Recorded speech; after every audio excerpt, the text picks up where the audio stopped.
from the audience now, and our first one is from Richard. And where is Richard? Hello, Richard. Hello. Hi there. I was wondering, should fake breasts be a violation of a school's dress code?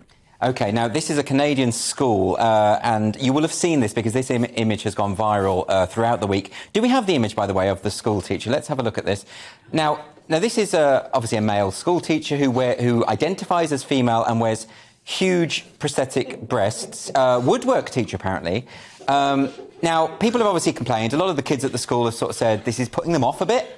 And also, there must be a risk assessment issue when you're dealing with sort of power saws and things like that. But nevertheless, the school is standing by the teacher and is sort of... So, for instance, the local district school board chair, Margot Shuttleworth, said that they'd received phone calls that haven't been the most pleasant in nature, and she added that the board was creating a safety plan for the teacher to, quote, make sure she is protected, end quote. Now, this is interesting because we can take the image of her off now. I think we've seen quite enough of that. The thing about this is there is now talk online that this might be a trolling exercise because this teacher... No, there are rumours that this teacher might be doing this in order to prove a point. And we have seen the school come out and sort of defend this ludicrous... Look, I used to be a teacher. We would not have been allowed to wear fetish gear into the classroom. There would have been a sense that that is a step across the dress code line. You know, we had to wear a tie. So they're not going to let us wear fetish gear. Now, that's clearly a fetishistic dress, isn't it? Well, clearly. What's interesting is that when the rumours that it's a troll, just somebody exposing the sort of the clown world circus of gender ideology, when those rumours came out, all the lefties on Twitter who'd been supporting this person suddenly said, oh, no, this is unacceptable. But they were happy to support this person when they thought it was just a man acting out some sort of sexual fantasy in front of children. Exactly. That was OK. So if it is a I mean, I do think if it is a troll, then this makes a point really brilliantly, because you did have the head of the school standing up and saying, you know, we completely support expressions of gender identity, even if it's to the point of fetish. Did she know that it was that this teacher was trolling? No, but we don't know for sure. As I've emphasised, this is just rumours. We don't know. It's impossible to tell anymore. But doesn't it tell you something that the fact that I can't tell whether this is a joke or whether this is real suggests something about the world that we now inhabit when it comes to these cultural issues? I think it's worse than that. I mean, I saw those images. They put a number of images of him up there, and I thought it was one of those questions: do you see pink or do you see grey? So that's what you saw. That's what I saw.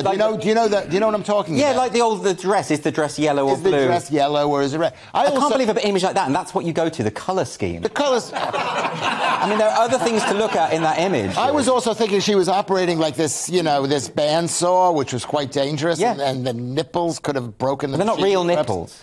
You know what? I didn't say maybe they it's were protective padding. I say they could have broken the machine. If you listen to what I'm saying, you don't listen to me, Ian. I sometimes listen to you. I zone out. And they breaking the machine. Well, look, here's the thing, right? So, but look, if it is a troll, I have to point this out that this was actually quite literally the plot of a South Park episode about 10 years ago, where the teacher, what's his name, Mr. Garrison, decides to come in with his leather-clad boyfriend and wear explicit fetish gear because he wants to be fired and then sue the school for discrimination. That's the exact plot. There was something even earlier than that in MASH, the American TV show in the 1970s, where this corporate clinger was pretending to be gay or saying he was gay. Transvestite. He was dressing as a woman. Just as a woman, But it was not gay, ever. But, yeah, you're right. He was trying to get discharged from the army. Yes. So maybe... I mean, it does feel like fiction, this kind of thing. Well...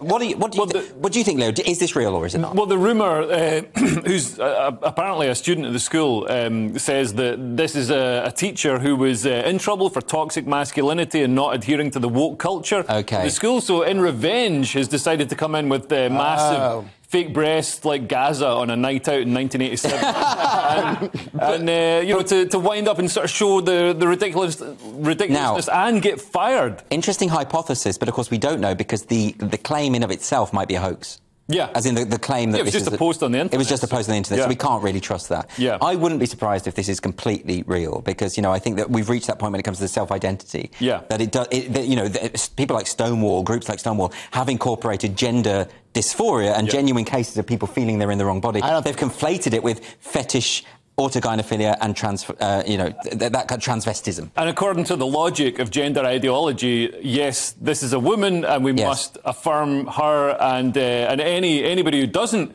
affirm her is a transphobe and a bigot and must have their PayPal access removed. But the great American comedian Will Franken did a very similar thing where he dressed as a few years back. He dressed as a woman for 7 months for his Edinburgh show, to bring a show up to Edinburgh. And then, like, right afterwards, he says, "I'm not a woman anymore." Well, but that's the point of this stuff, is you can just decide whether you're a woman or not, and you don't need to go through any kind of gender reassignment process necessarily. And in this case, you just have to put on massive prosthetic bosoms. It's obviously a thing. You think it's a joke? It's obviously a thing. Because no one jumps to huge boobs like that. You start with something small. You know, I know what I've done. What you would do. You've thought about this, haven't you? I mean, eventually you don't get enough attention. You get a little attention, a little more attention. And as us comedians, I want the attention. Of course.